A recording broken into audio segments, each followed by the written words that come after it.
Hey, what is up, ladies and gentlemen? I'm Piglet here, and I'm from the likes of the Maxi Toys videos. And ladies and gentlemen, welcome to our brand new redo Let's Play for our YouTube channel. And that's the forms of Super Mario World for the Super Nintendo / Super Famicom in Japan.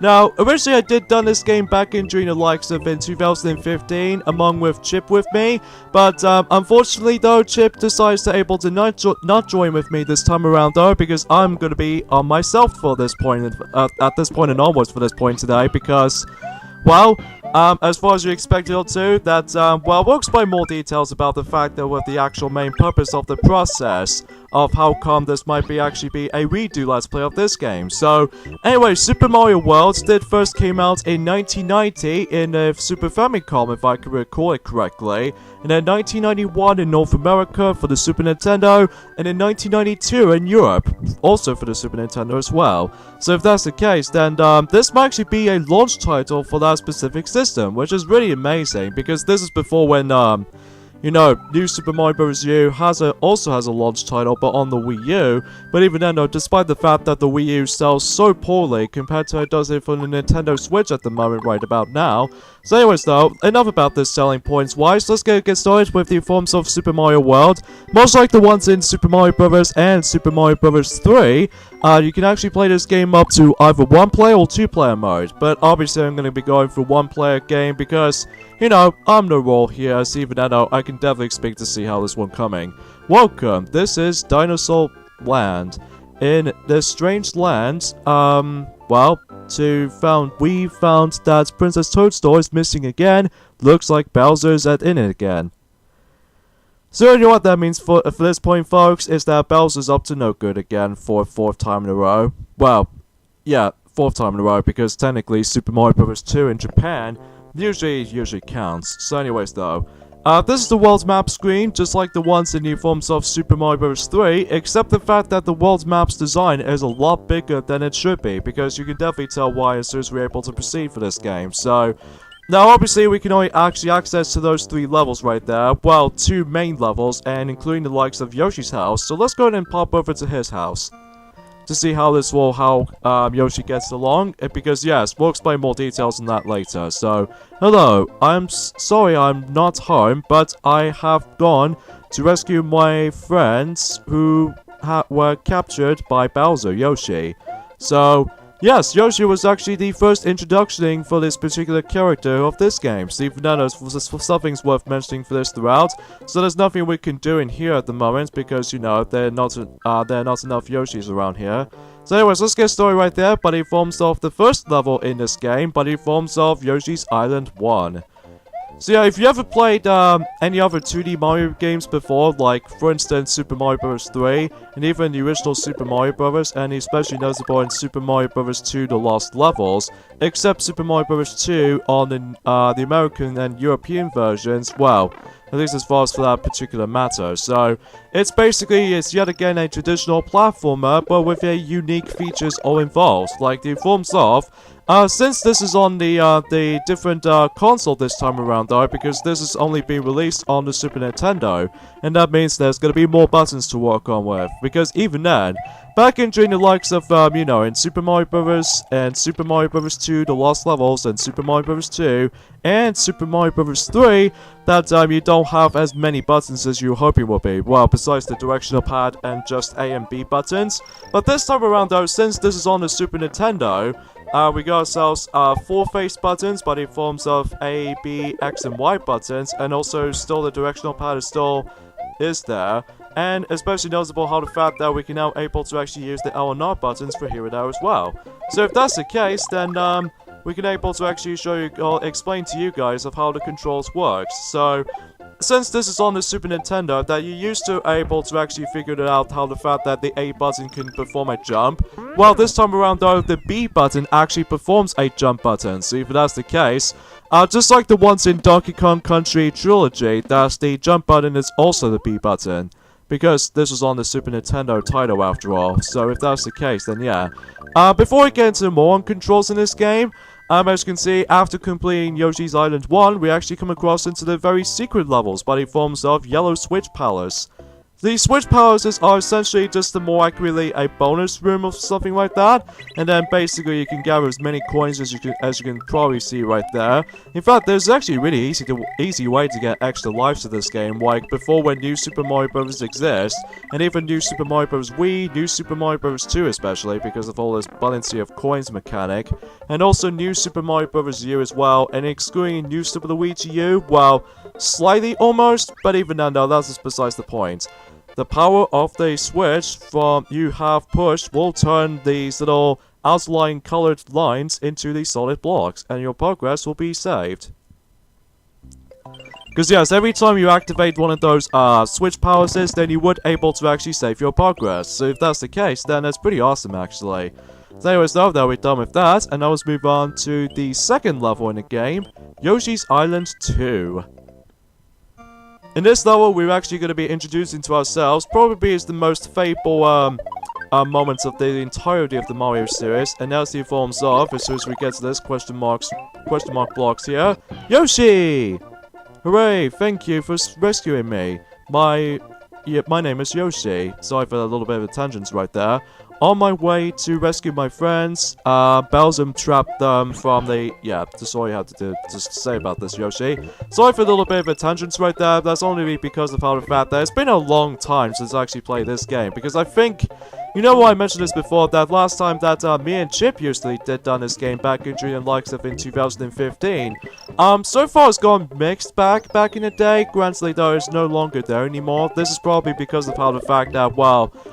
first of all, how the fact that, the commentary was a bit too darn quiet for my liking, and also at the same time that the quality of this particular, previous version of this Let's Play, I mean, almost to the very, in the second half of that Let's Play, it's actually gone pretty good, except the beginning though, because we usually use the easy capture card, so that makes the entire quality can get pretty mesmerized, all this little messed around or what have you. And as a result though, on the other hand though, since this is now in 2018, expecting that the quality itself is going to be a lot more nicer than it should be, so, yeah, that's what I can cover for right there, so...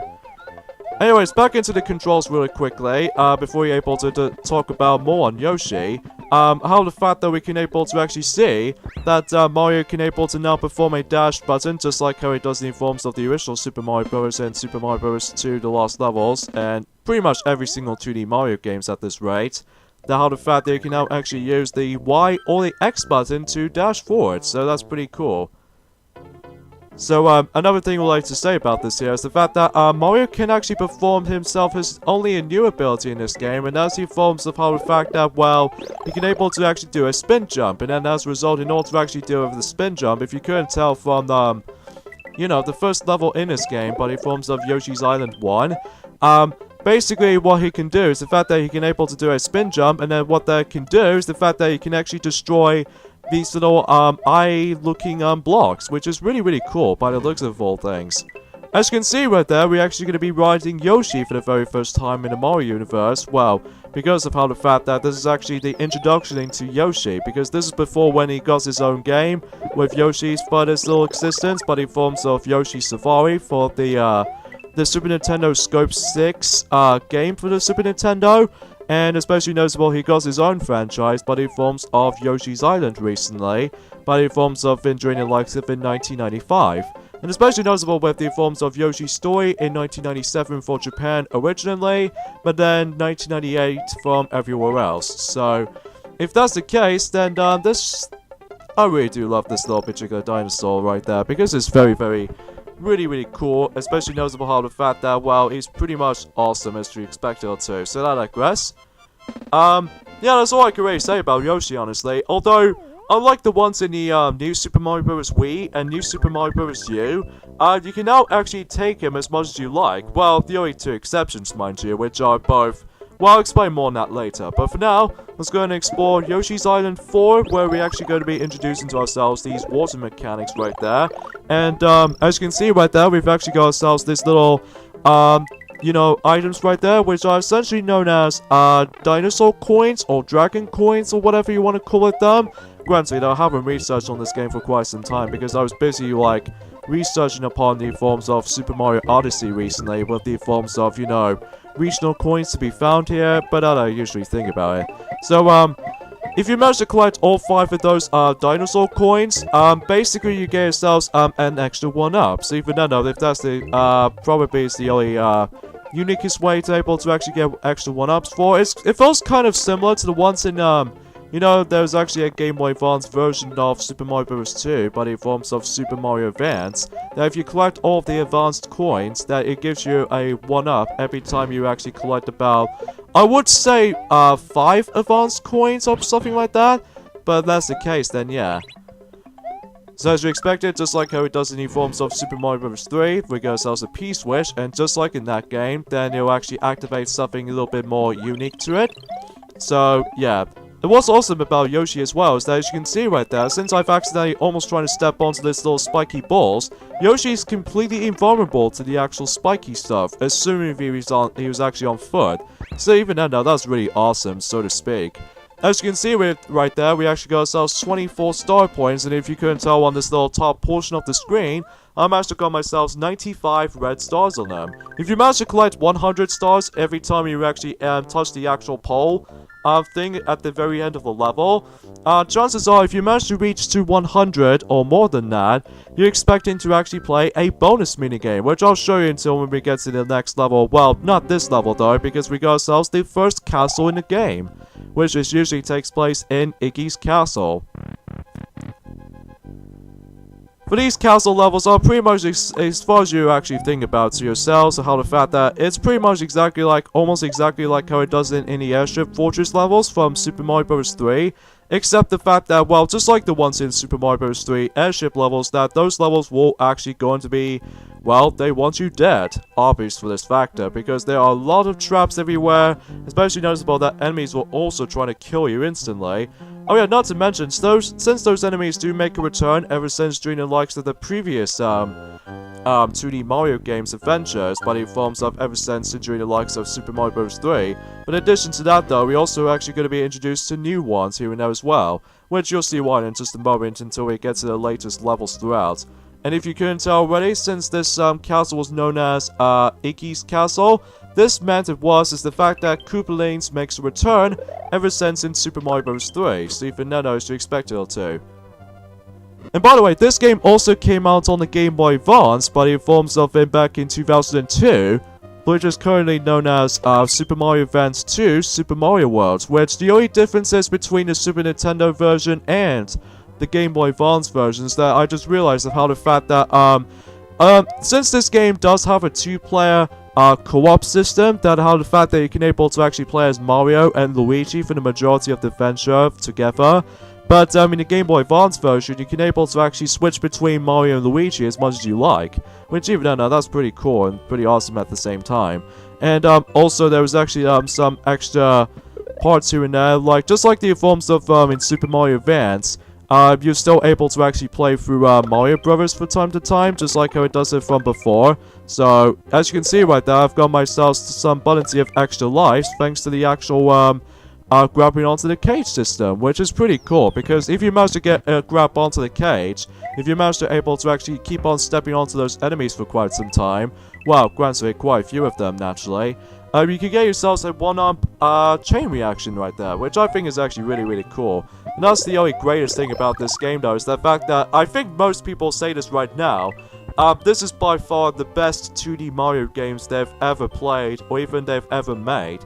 Which I honestly agree, especially noticeable how the fact that this is the best Super Nintendo launch title, not to mention for this throughout. So even then, oh yeah. As you expected, that if you actually reach to the very end of the castles or whatever, you battle out against with those Koopalings. And the first one is very simple. We need to knock out the Iggy Koopa right there to the actual lava ball using this balanced platform. So that as you do that, then you would able to knock him off to its lava pool of death, and you would able to actually rescue Yoshi's friends. And afterwards, then we get ourselves this nice little cutscene. Mario has defeated the Demiad Iggy Koopa in Castle Number 1 and rescue Yoshi's friends, who is still trapped in an egg. Together, they now travel to Donut Land. So yeah, Yoshi's Island is basically essentially as the first world in this game, because even then though, This game might be a lot longer than Super Mario Bros. 3 or something like that, but I don't know exactly for sure about that. But anyways, though, let's move on to world number 2, Donut Plains. As far as the actual world's name suggests, is the fact that, well, we'll see why in just a moment. And here, we're actually going to be introducing to ourselves is probably the best looking power-ups in the entirety of the 2D Mario series. Welcome to the Cape Mario. Cape Mario, he's very really overpowered though, although his kind of functions the same way as how it does in the forms of Raccoon Mario / Tanuki Mario from Super Mario Bros. 3, except the fact that unlike in the forms of Raccoon Mario or even the actual Tanuki Mario, is the fact that you can able to actually fly as much as you like, but it informs about the fact that if you manage to you know, keep on dashing forward and then just simply jump at the right time, you can fly in the midair. And take a notice when this is before when Sonic Mania Plus might actually introduce to Ray the Squirrel, that he also has the exact same you know, thing is usually in mind with the forms of Cape Mario, is the fact that you can able to actually slightly tap the left directional pad before you're able to actually let Cap Mario to able to actually fly almost an instant. Like you can see just about just right here. So even then though, if I press the left directional pad, then it would able to actually let Mario fly upwards a little bit, which to me is incredibly overpowered if you ask me. Although some people think that this might be the game-breaking copy, you know, I keep on saying copyability because I keep thinking of Kirby, but we're not playing Kirby for today because, well, it wasn't until at the middle part of June on the other hand though, because today was actually forms of the 1st of June today, so that means the case that we've only got 11 days left until Nintendo E3 2018 stuff, so still pretty excited even to this day for this throughout, especially noticeable how the fact that, well, you can definitely tell why. And this is probably, yeah, those jerk-offs right there. These are by far the most annoying enemies in this game. Charging chucks. Besides they trying to jump around all over the place, they're also trying to chuck those little baseballs right at you also. And plus, not to mention though, they won't leave you alone every time you're not being very careful to that, which I found is kind of ridiculous if you ask me about this much. As you can see right there, I've got myself the secret exit, which is the first introduction to the series. Which even I know, if you manage to find something secrecy about this, like if you manage to come across into a keyhole and stuff like that, basically you have to drag a key over to this, you know, keyhole, and then as soon as you grab the key all the way to the actual keyhole, then you would able to actually access to the secret path to the next level. In this case, essentially, the secret level. So that's pretty, cool way to be able to actually feature secret exits, just like how it does in the forms of a New Super Mario Bros., New Super Mario Bros. Wii, New Super Mario Bros. 2, and especially New Super Mario Bros. U, including the likes of New Super Luigi U as well. I really don't know if they might gonna do that again in the forms of the next 2D Mario game for the Nintendo Switch, but even then, we'll see what happens until, like, you know, 11 days time. So anyways. Oh, nice. We got ourselves 30 stars after the actual goalpost. So yeah, how about that then, huh? So as you can see, we reached over 100, so it usually restarts into 0, and this means you get yourselves a bonus minigame to deal with right there, but it forms of a roulette. So yeah, all you have to do is basically you have to jump at the right time before you're able to actually get yourselves the right panels you want to go for. It's kind of like how it does it for the bingo table, or especially the actual grid. How the fact that if you manage to get this on the actual lines or diagonally, then you can get yourself some 1-ups. Even though that's really, really cool. Especially noticeable how the fact that you can able to easily grind with your extra life so easily in this game.